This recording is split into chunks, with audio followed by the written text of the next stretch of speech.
कार्तिक महीनावा में कवन खूबी पवल रे हो मोरी छठी मैया।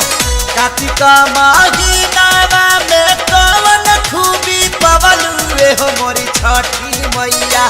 घरे घरे गईलू पूजा हो मोरी छठी मैया।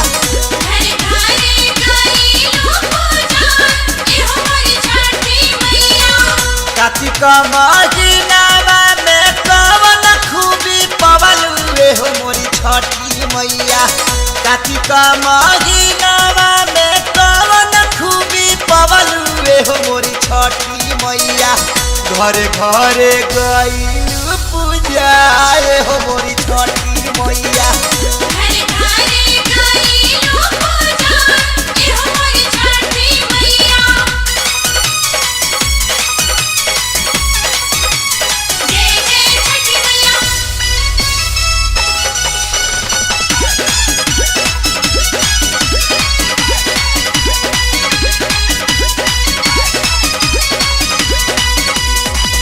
गंगा जल सुराही में नावल जाला। सुध पियरी माटी से घरे अंगना लिपाला। गंगा जल सुराही में नावल जाला। सुध पियरी माटी से घरे अंगना लिपाला। मटिया के चूल्हिया में कवन गुनावा पवल रे हो मोरी छठी मैया। मटिया के चूल्हिया में कवन गुनावा पवल रे हो मोरी छठी मैया। ताही चूल्हिया ठेकुआ छान हो मोरी छठी मैया।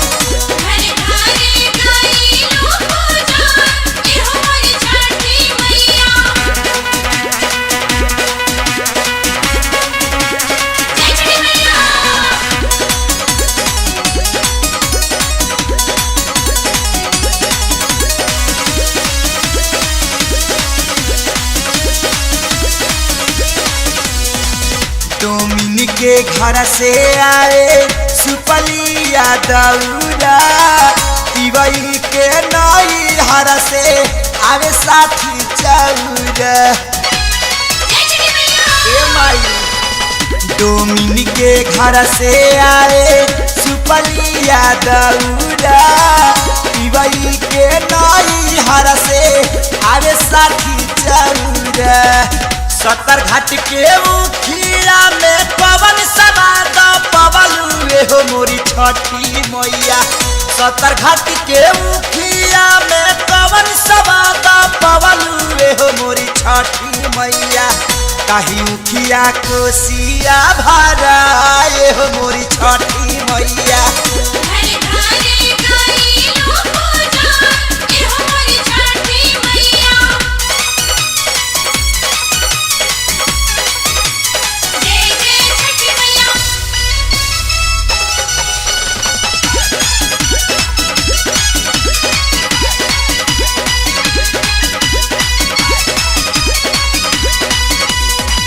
धोएला बहनी तोहार पेन्हले पियरिया।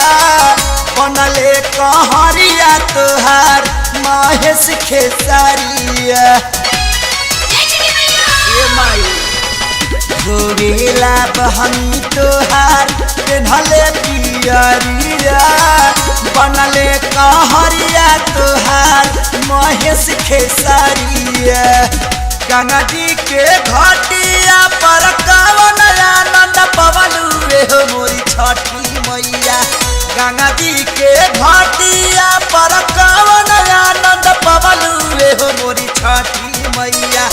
ताही घाटिया रखदीरा हो मोरी छठी मैया।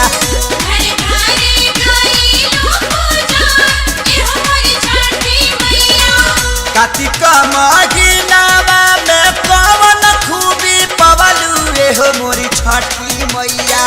कार्तिक महीनावा में कवन खूबी पवल रे हो मोरी छठी मैया। घरे घरे गईलू पूजा हो मोरी छठी मैया।